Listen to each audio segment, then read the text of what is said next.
Welcome into Outkick the Show. I am your fearless leader, Clay Travis, and you are here on Outkick. I hope wherever you are across the nation or around the world, you are having a fantastic Monday. We have had a busy weekend, lots to get into, NFL, college football, Lane Kiffin to Ole Miss, a lot of other hires as well, but we begin with the College Football Playoff Committee. And I'm going to give them a hat tip here.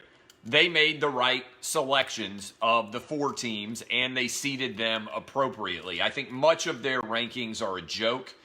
They would have been better off just taking the AP poll or the coaches poll, but they got the top four right. Number one, LSU deserved to be number one. Ohio State should have been number two. Clemson should have been number three, and Oklahoma deserved the fourth spot. I believe we're now a long way away from the games actually being played, but I think LSU will handle Oklahoma. I believe Clemson will beat Ohio State, and we will get a national title game of Clemson against LSU in New Orleans. The reason why I believe that LSU is the right choice at number one is they accelerated into the playoff. They played dominant football against Texas A&M, who was much more competitive against Auburn, against Alabama, against Clemson, and against all the other teams. It was a brutal schedule that Texas A&M had on their schedule this year than they were against LSU. So LSU took Texas A&M absolutely to the woodshed. They then dominated Georgia, unlike anybody has dominated Georgia all season. The Bulldogs hadn't given up more than 20 points all season. And then LSU went out and hung 37 on them, and they could have hung 50 on them if they had needed to. Meanwhile, in their last six halves, their last three games, Ohio State wasn't good in the second half against Penn State. They weren't good against Michigan at all in the first half. And they weren't good against Wisconsin in the first half. I think that Justin Fields' health is suspect. I believe also that teams are finally, as they step up in competition, starting to play better against Ohio State. And I believe that Clemson will beat them. The right choice was made. LSU at 13-0 was incredible. Now, let me say this. I was down in Atlanta watching the game, and I have to say that Joe Burrow is, without question, the number one overall pick in the NFL draft. If you are watching him play and you are remotely a Cincinnati Bengals fan, there is zero doubt on the planet that your team has to take Joe Burrow number one overall. I love the way Joe Burrow moves in the pocket. I love the way that when the pocket is collapsing, he has the athleticism to get out and move. He is a pocket passing quarterback, but he has the ability to get out of the pocket when it's starting to collapse. He reminds me a little bit of Andrew Luck in that respect. Remember, Andrew Luck wowed everybody at the NFL Combine when he went out and he ran a 4.5. I think that Joe Burrow is really going to wow people at the NFL Combine as well as overall athleticism, but I love his accuracy, and I think he projects really, really well at the next level. I understand some people, and we'll be talking about this for months, will advocate for Chase Young to be the overall number one pick, but what I would push back with is great defensive ends help you if you already have a good team. Do you know how many playoff games in his career future NFL Hall of Famer J.J. Watt has won? One.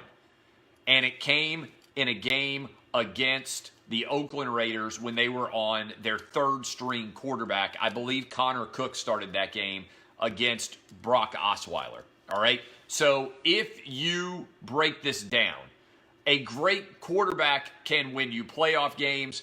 A great defensive end, even a first-ballot Hall of Fame defensive end like J.J. Watt, has almost no impact when it comes to actually having his team advance. You need the quarterback first. I think Joe Burrow has to be the number one overall pick, but credit to the committee for getting this right. All right, this is amazing. Maybe we can intersect some of these videos for you. But Lane Kiffin has been hired by Ole Miss, and he's already got two viral videos. The first viral video was he arrived at the Ole Miss airport. Tons of fans were there waiting for him. A guy gave him the baby to hold. Because remember, when you become a head football coach in the SEC, you're like the governor and the president of that state, all wrapped up together. And you also have to do a little football coaching.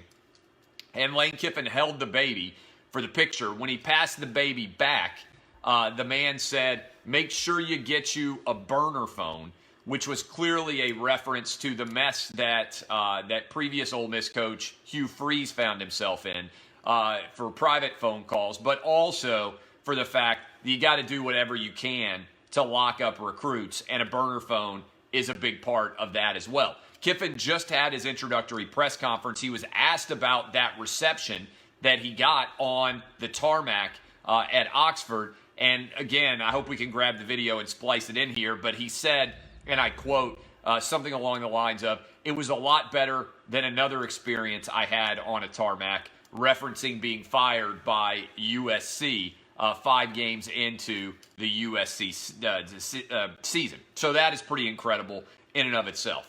All right. Are you guys aware of the man, the myth, the legend that is Ryan Tannehill right now? I want to temper my enthusiasm because there's still 3 games left in the regular season, and Tannehill has only started 7 games. But let me say this right now. It's possible that Ryan Tannehill is the greatest quarterback who's ever lived in the history of the universe.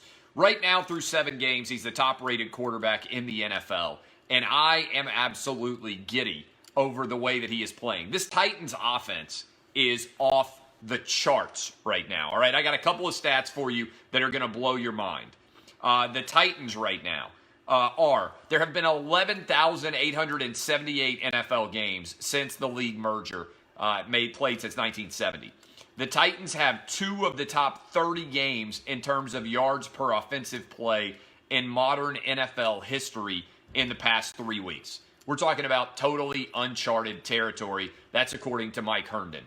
The Titans totaled 552 net yards versus the Raiders. And by the way, they didn't even need any yards in the fourth quarter, so they could have gone over 600 yards in the game.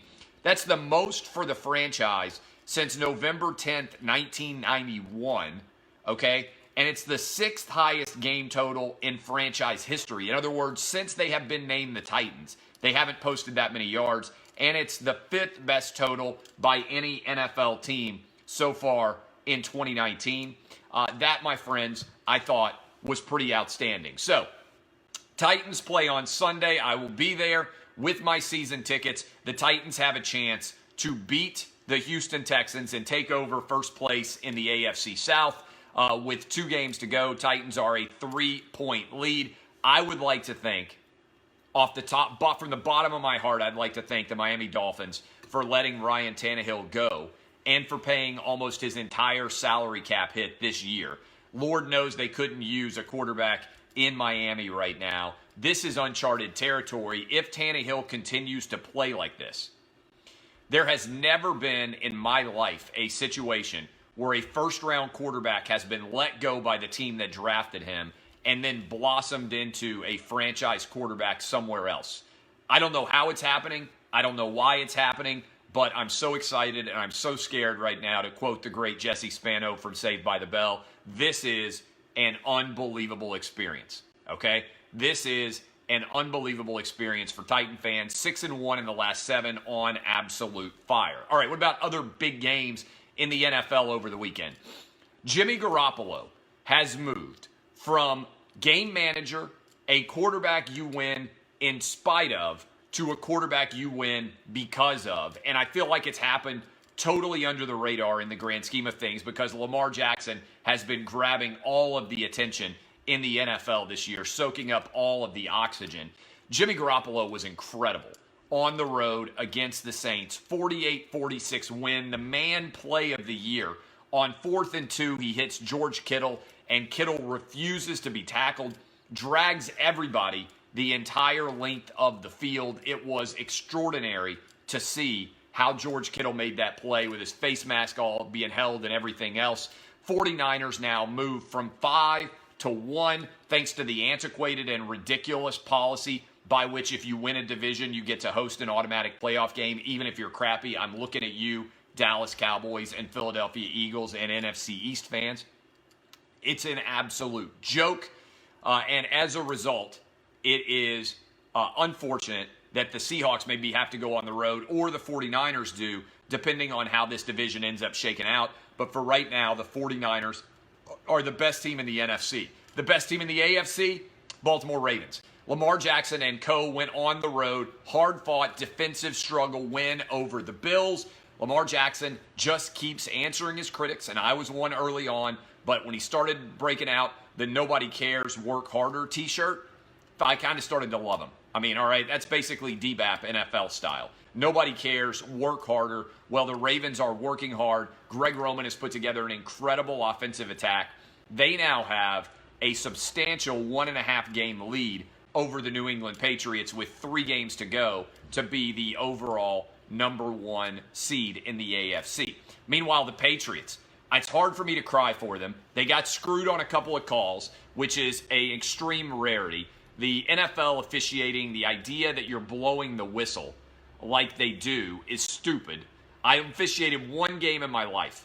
I officiated the Alabama spring game like 6 or 7 years ago, and they were pretty straightforward. They said, whatever you do, don't blow your whistle. Virtually everything else can be fixed as long as you don't blow your whistle.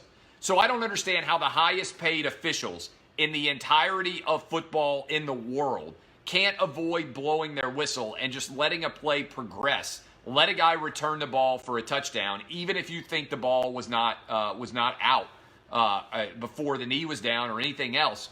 And you can go back and watch it on tape.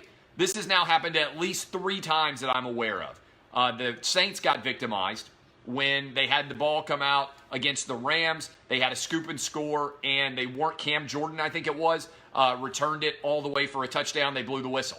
The Bucs against the Titans. I'm a Titans fan, but the Bucs recovered a fumble after a stupid fake punt, fake kick decision, and returned it for a touchdown. The whistle blew. They didn't get the benefit of that. And now this is the 3rd time, potentially all game-changing plays, taking touchdowns off the board. That is, to me, a indefensible error. But I also don't feel that bad for the Patriots because I'm always happy to see them lose, even if they lose in questionable circumstances. So I was happy to see the Patriots go down to the Chiefs. And I believe that the 49ers and the Ravens are the 2 best teams that are out there right now. Finally, a lot of other coaches hired. Early thoughts on them. Florida State goes out and they hire Mike Norvell from Memphis. Mike Norvell's done an incredible job at Memphis, just locked them into a BCS bowl game, the Cotton Bowl, 11-1, 12-1, I think actually, 12-1 season. Phenomenal work that he has done there. I like this hire for Florida State. I think one of the problems that Florida State had with fan reaction is they expected a huge name because they fired Willie Taggart with 3 games left in the season. And they believed they had Bob Stoops on the hook, or they thought they had Urban Meyer on the hook, and there were all smoke screens everywhere. Mike Norvell's the coach. He's a good coach, but he's not exactly a huge name to make FSU fans feel better for the fact that Jimbo Fisher left them and for the fact that Willie Taggart was such a disaster. That's what this is really about. It's not about Mike Norvell. It's about FSU fan insecurities over the trajectory of their program since Jimbo Fisher has bolted town and gone to join the Aggies. But I like the hire of Mike Norvell. No idea what's going to happen with Eli Drinkwitz at Missouri. I don't think anybody does. The guy was 2 years ago an offensive coordinator. Now Mizzou is paying him $4 million a year. Good for him. At the age of 36 to come over after 1 year coaching at App State. No idea what's going to happen. I don't think anybody has any clue at all what's going to happen. So that will be a risky move. Remember, I didn't agree necessarily with the decision to fire Barry Odom. Drinkwitz, if you're not familiar with him, is a Gus Malzahn disciple. Came out of Springdale, Arkansas, was with Malzahn at Auburn, with Malzahn at Arkansas State. So he is an offensive side of the ball guy. No real question or knowledge about how he'll do stepping up to the big game in the SEC. Finally, Arkansas hired Sam Pittman. I think that's a hit in a big way to Georgia because Pittman has been recruiting like crazy for the Georgia Bulldogs. Phenomenal recruiter, has long-term connections to Arkansas. That job is going to take years and years to rebuild. He sounds like a guy who wants it, not a proven guy, obviously, as a head coach, former offensive line coach with the Georgia Bulldogs, but Arkansas was in a tough spot after hiring Chad Morris and firing him less than 2 years into his tenure. They also made the move of going from a Brett Bielema style big physical offensive attack to a spread offensive attack under Chad Morris. Now they don't have the players to run either system, and so I think that is a mess going forward. Finally, Megan Rapinoe has been named SI Sportswoman or Mun of the Year, whatever they call it, all right? And I put up a poll question because I think it's a good one. If you want to examine bias in media, and I would encourage all of you to hold all media accountable for their bias, including me. Be skeptical, assume that people are biased. I try to be as transparent about my biases as I possibly can. And one way that I'm as transparent about my biases as I possibly can be is I tell you exactly which teams I root for. I tell you everything that I think. I am as authentic and honest as I can possibly be about my opinions. I don't tiptoe up to anything. There's no way that Megan Rapinoe gets the Sportsman of the Year award from SI if she is a huge Trump supporter and has the exact same performance in the Women's World Cup. More power to her. She performed excellently in the Women's World Cup. I was excited for our women's team to win. But if you're not going to give her an award based entirely on her performance on the field, then you are giving her an award because she has the same political beliefs as the vast, vast majority of the people who work at Sports Illustrated and vote for who is Sportsman of the Year. They are far left-wing ideologues masquerading in the world of sports. This is a big deal. I wrote about it in my book. Sports media at ESPN was 10 times more likely to be donating to Democratic presidential candidates as the overall political media was. Let me repeat that.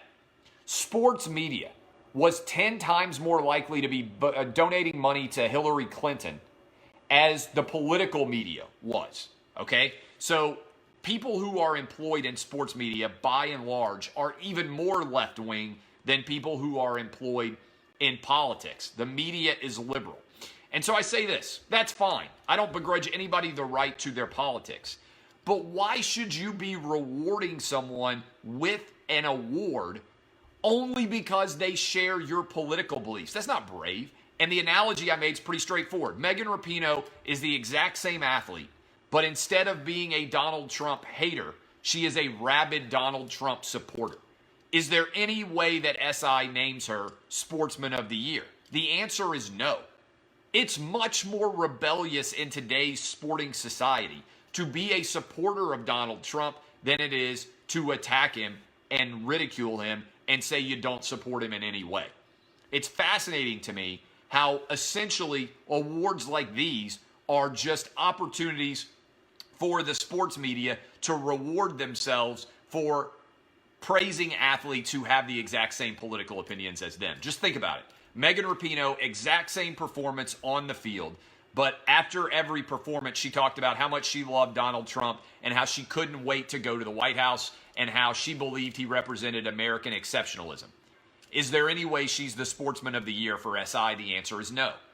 Treating one person one way based on their political beliefs, who's an athlete, and treating someone else another way based on their political beliefs is, what is it? It's called bias. And Megan Rapinoe is a beneficiary of the far left-wing sports media bias machine that continues to propagate its views out for everyone, even though the average person out there is middle of the road like me or right-leaning when it comes to the world of sports in general.